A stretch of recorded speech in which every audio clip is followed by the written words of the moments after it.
Howdy guys, welcome back to another one. Today we're doing some 410 because we ain't done 410 in I think a couple months. This is 3 inch. It's going to be ounce, not an ounce, 5/8 of an ounce of nickel plated number 6 shot. We are using the stretch wad this time. I know I ain't used it much, but I did get some of these, and this is actually a pretty good lead shot wad. Now I say lead shot wad because that's what it's designed for. I have seen people using this for TSS with some success and some failures, but the consensus is if you use this with TSS, it has to be the smaller shots, 9, 9.5, 10, stuff like that. And you really do need to use a Mylar wrap, and it's 5/8 ounces seems to be the limit with it, which is not very much shot, but in the context of waterfowl, 5/8 ounce of 9s is plenty. Ducks.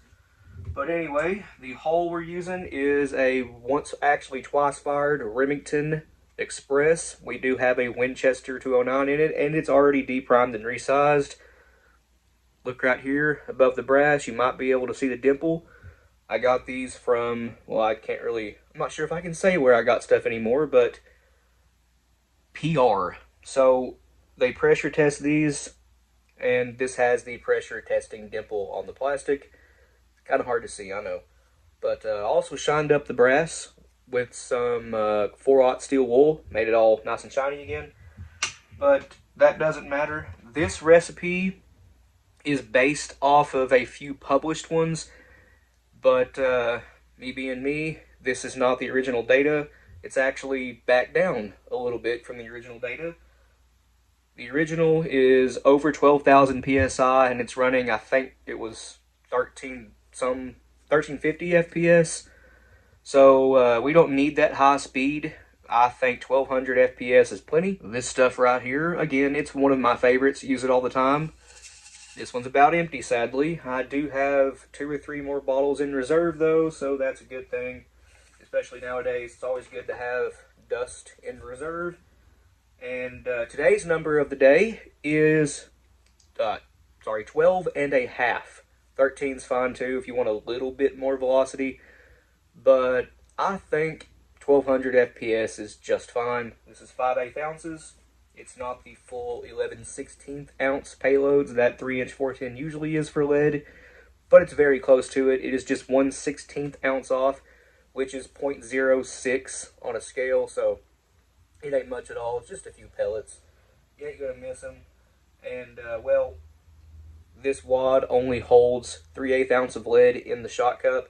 So, there's a good bit of it sitting above the shot cup. No, that doesn't hurt anything. Those pellets will just spread out a little bit more.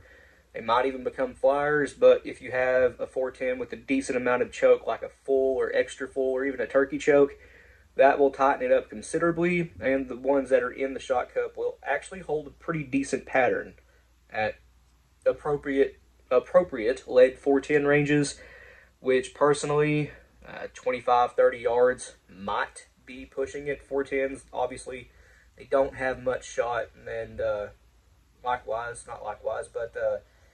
whatever, in accordance to that, they don't have a ton of range with lead. Now, TSS shot, on the other hand, that has really changed the game for 410. They can really reach out there, and good turkey guns, they're good waterfowl guns with TSS. So anyway, let's quit rambling and actually put one of these together. It's very, very simple. So I know I said 12.5 was today's number, but I'm changing it to 13 just because I want to make sure this is 1200 FPS. 12.5 might not get there, I don't know, but 13 certainly will. The max charge that I've seen is 17, and that's like 1375. It's like at max PSI too. So I'm using 13.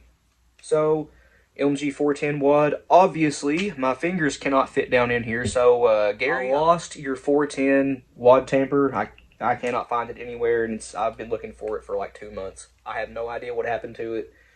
So if you see this, can I have a new one, please? For the time being, I'm just using a tiny screwdriver. But other than that, I mean, we're ready for 5/8 ounce of shot. That's all that will fit in here. The stretch wad is It's not got a ton of capacity, like I was saying. It only holds 3/8 ounce of lead in the cup. They make a very similar wad. It's called the MG 410. It's the same wad, but with much shorter pedals. It only holds, like, I think it's a 1/4 ounce of shot in the cup. But with that one, you can get by with, I think, a 3/4 ounce assembly. I know 11/16 fits, but we are just using 5/8 today, so let's go ahead and get that in there. We are using nickel-plated number 6, which is some really good shot. The nickel coating makes it a little bit harder than just high antimony lead, and this is actually really high antimony lead. It's pretty hard stuff. There is harder nickel-plated lead out there, although this will get the job done no problem. And being nickel-plated, I'm not so worried about handling it. You guys see me handle buckshot, just tumbled and polished all the time. I do wash my hands after handling lead, no matter what. So, yeah, this is nickel-plated, not that concerned about it. Oh, I wish I had a wad tamper. I'm using this 3-corner file that I ground the edges off of for a fret file for working on guitars.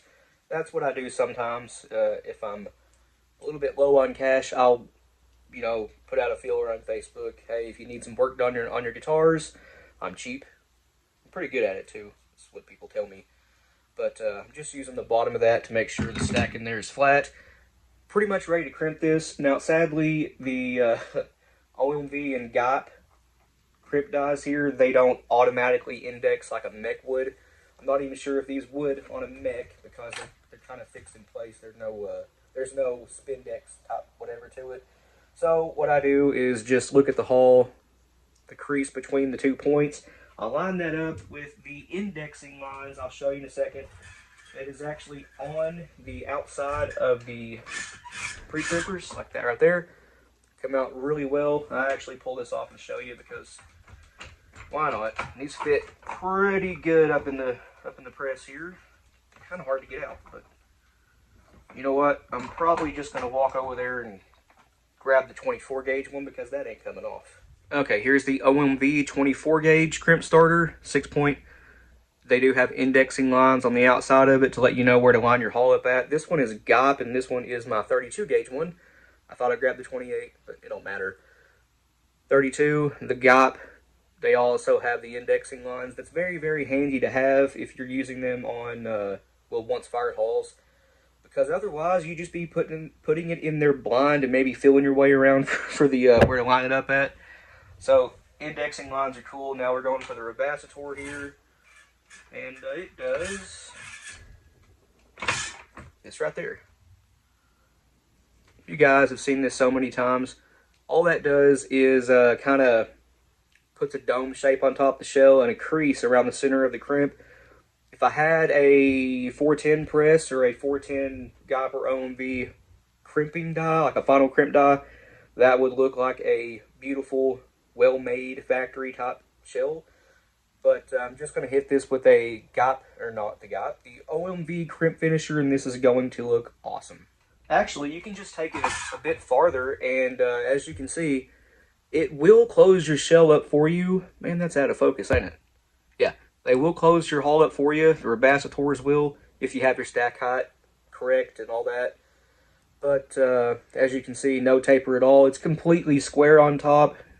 Usually with the larger bores, 12, 16, 2010, whatever, it'll actually mushroom them out if you do that with the Rebasator. And then you really do have to use a crimp finisher or the final crimp of your press. But since I ain't got nothing to final crimp 410 with, I'm going to hit that again with the OMV crimp finisher, and it's going to look amazing.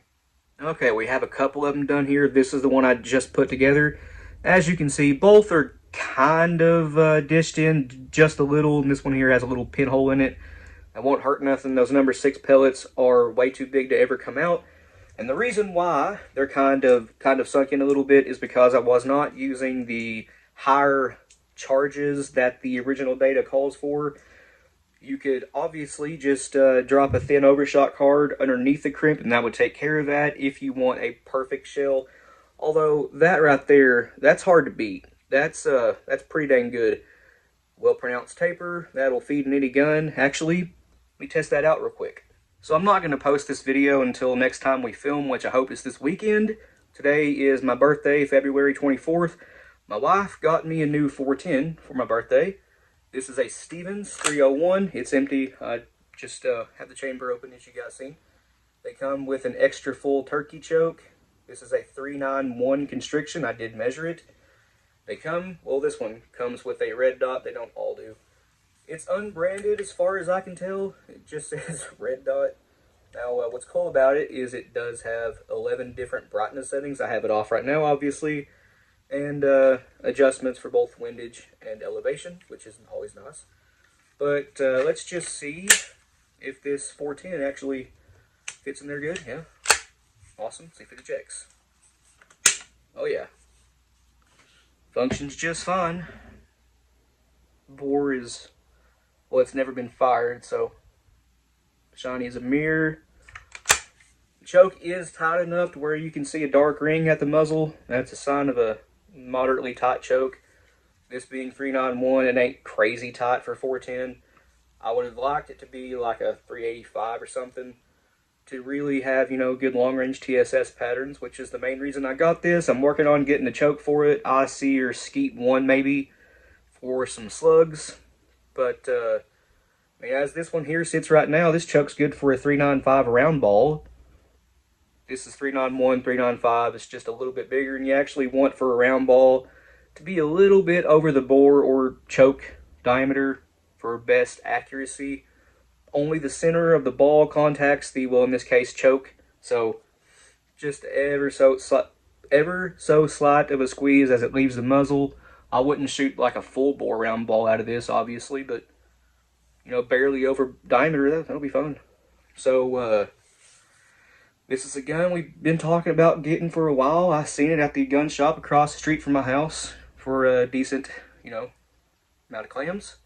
And wife was like, "You want it?" I said, "Sure." She bought it for me. The reason I said I'm not going to post this video until next time we film is because, again, Josh has no idea I have this, and I want to get his reaction to it on camera. I know it's just a 410, but we like shotguns.